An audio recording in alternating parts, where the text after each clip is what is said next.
Voltando para o nosso vídeo, pessoal, vamos falar agora então dos elementos identificadores da causa. Quais são esses elementos que eu consigo identificar aquela ação? Vejam, pessoal, pode acontecer de ações serem propostas de forma idêntica, onde eu tenho as mesmas partes pedindo a mesma coisa em duas ações. E aí é o que vocês já conhecem, a famosa litispendência. Isso pode acontecer de processos que estão em curso. Pode acontecer de processos que já transitaram em julgado, que já fizeram coisa julgada. Então nós precisamos tomar um grande cuidado com isso. De clientes que chegam até o escritório, mas cliente são pessoas leigas, pessoal. Eles muitas vezes não sabem de fato explicar o que aconteceu ou não. Mas aí, quando você investiga melhor a situação, muitas vezes ele já discutiu isso em outro processo. Ele já teve um indeferimento, né? Não foi bem trabalhada aquela questão, ele perdeu o processo. E aí, diante disso, ele vai e procura por um outro advogado. E você, sem saber, acaba, então, muitas vezes protocolando a ação, pedindo a mesma coisa que já foi solicitada anteriormente. Tá? Então, nós temos que tomar um grande cuidado com isso, conforme o artigo nosso 337 do Código de Processo Civil, no parágrafo 1º, ele coloca lá: verifica-se a litispendência ou a coisa julgada quando se reproduz a ação anteriormente ajuizada. E o parágrafo 3º deste mesmo artigo, ele coloca: a litispendência quando se repete a ação que está em curso. E o parágrafo 4º, a coisa julgada quando se repete a ação que já foi decidida por decisão transitada em julgado. Então vejam, nós temos aqui a litispendência e a coisa julgada. Depende do momento em que aquela outra ação idêntica está sendo proposta. Se ela está sendo proposta concomitante à outra ou não. Se ela foi proposta depois que a outra já foi transitada em julgado. Tudo bem? Então nós precisamos entender isso para não cometer erros aí profissionais de propor ações que já foram decididas anteriormente. E aí, queira ou não, a gente como advogado passa um carão nesses momentos, né? Mas às vezes a gente também não sabe, né? O cliente não identifica, malandro, fica quietinho, quer ouvir uma segunda opinião, acha que advogado é médico, né? Vou procurar uma segunda opinião, mesmo depois que o processo já transitou em julgado. E não é assim, né? Então a gente precisa tomar essas precauções para não errar e entrar com o processo novamente. Beleza, pessoal? E aí é interessante a gente entender como que se forma também uma relação jurídica. A relação jurídica, pessoal, vocês sabem que de imediato ela sempre se forma através do autor com o juiz. Eu tenho então uma relação, uma formação linear. Porque aqui está quem protocolou a ação, quem distribuiu a ação, que é o autor. A partir do momento que esta ação chega até o juiz e ele analisa as condições da ação, os pressupostos processuais, eu tenho aqui então formada uma relação jurídica linear entre autor e Estado. A partir do momento que existe, né, uma aceitação deste processo, existe um despacho do juiz, então, determinando a citação da parte contrária, é quando essa parte contrária ela for citada, quando essa parte contrária ela for de fato citada, é que eu tenho então uma relação jurídica triangular.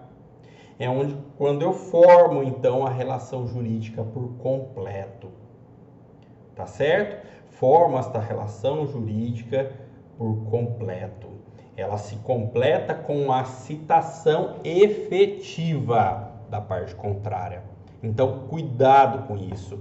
Quando que se forma a relação jurídica triangular? Quando há citação efetiva da parte contrária. E não simplesmente com o despacho do juiz. Tá legal? Eu preciso que a parte contrária receba lá. Opa, recebi a citação aqui. Então, ótimo. A partir deste momento em que o oficial de justiça certifica que a parte contrária foi citada naquela data, é que então eu tenho a relação jurídica perfeita, triangular, formada. Tudo bem? Tranquilo? Então vamos aqui também analisar aí outras situações onde há esta relação jurídica processual, ela foi formada, existe um nexo aí, e como que eu tenho, né? Quais são as características aí desta relação jurídica processual? Primeira característica é a complexidade. Por que complexidade, pessoal? Porque o processo ele não abrange somente um ato processual, e sim um conjunto de atos processuais. Vejam, quando eu distribuo um processo, quando eu protocolo um processo e ele é distribuído, existe hoje, né, claro, existe um sistema que faz a distribuição desse processo, que tem a numeração deste processo. A partir daí, ele vai então conclusos para o juiz para que ele possa analisar esses elementos da ação, as condições da ação, se foram preenchidos, se foi recolhido as custas, se não foram, se tem procuração nos autos, se não tem, se a parte é legítima ou não, se existe um interesse de agir ou não. Então o juiz ele analisa todas essas situações para daí sim então ele despachar pedindo a citação.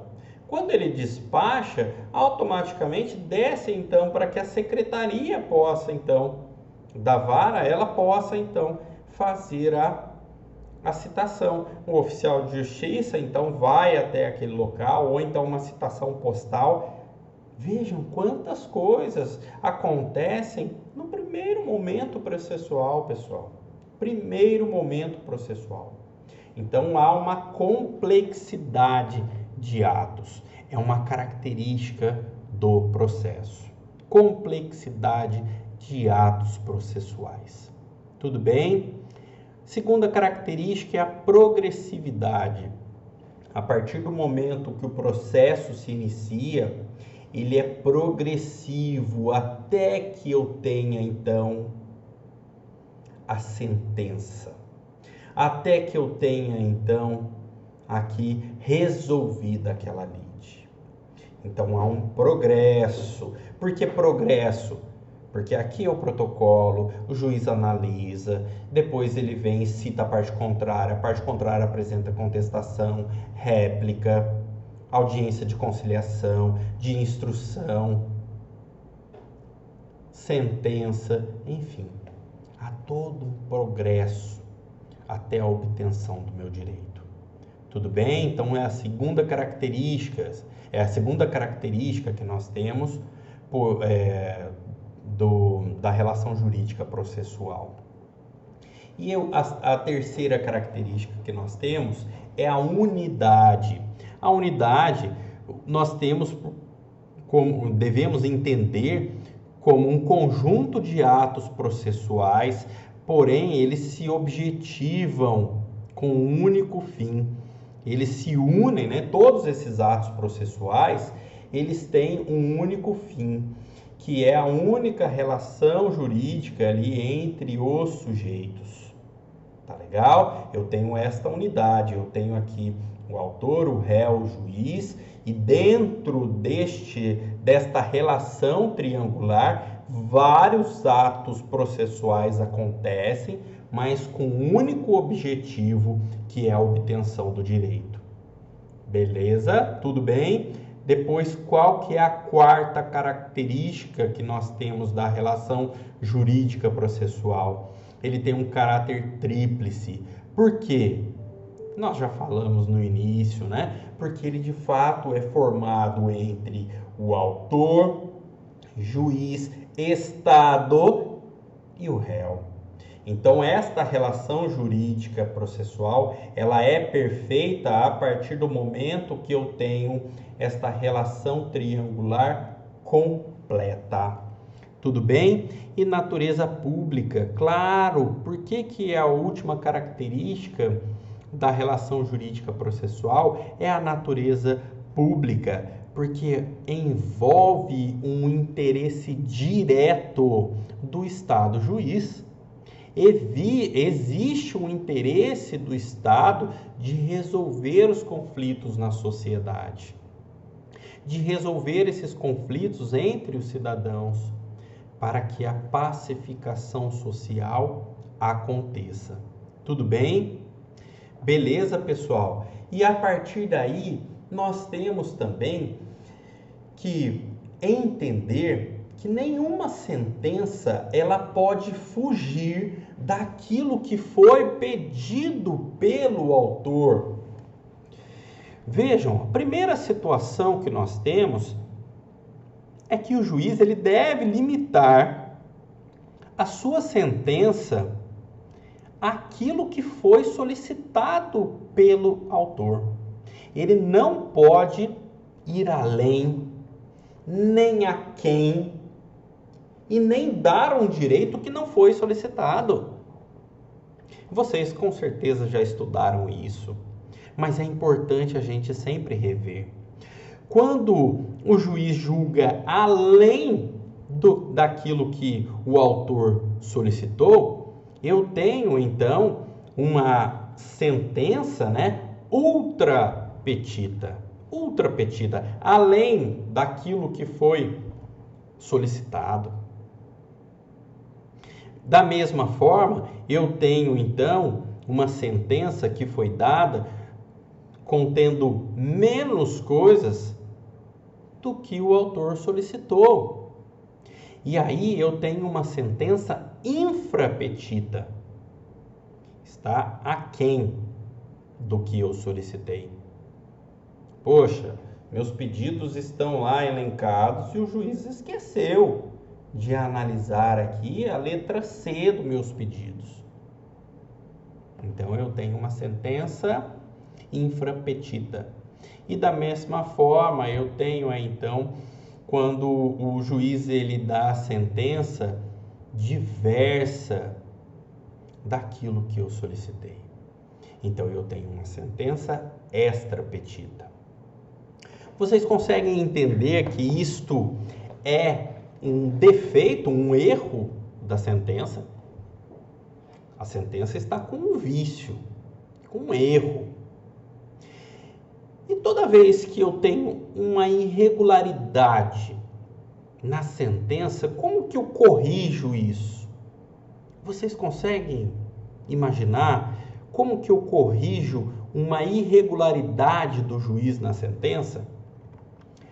Toda irregularidade da sentença eu corrijo através de embargos de declaração. Salvo engano, o artigo 1083 do CPC. Eu corrijo através dos embargos declaratórios. Os embargos, eles têm por objetivo sanar todo vício de sentença, toda irregularidade da sentença, seja por omissão, seja por contradição, seja por obscuridade. A parte interessada, ela tem 5 dias úteis a partir da publicação dessa sentença. Publicou a sentença 5 dias úteis, para que eu consiga então informar para o juiz: excelência, existe um vício, uma irregularidade aqui na sua sentença. Sua sentença, ela foi extra petita, foi infra petita, foi ultra petita. Ou então, sua sentença, ela está contraditória.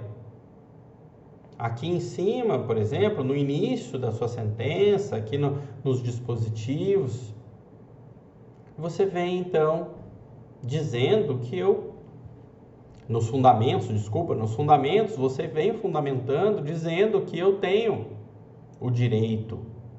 E depois lá atrás, no final, no dispositivo, você vem indefinindo o meu pedido. Então, há uma contradição aqui na sentença. Então, toda situação de omissão, de obscuridade, quando eu não entendo o que está escrito na sentença, está tudo confuso, foi feito por algum estagiário, estou brincando.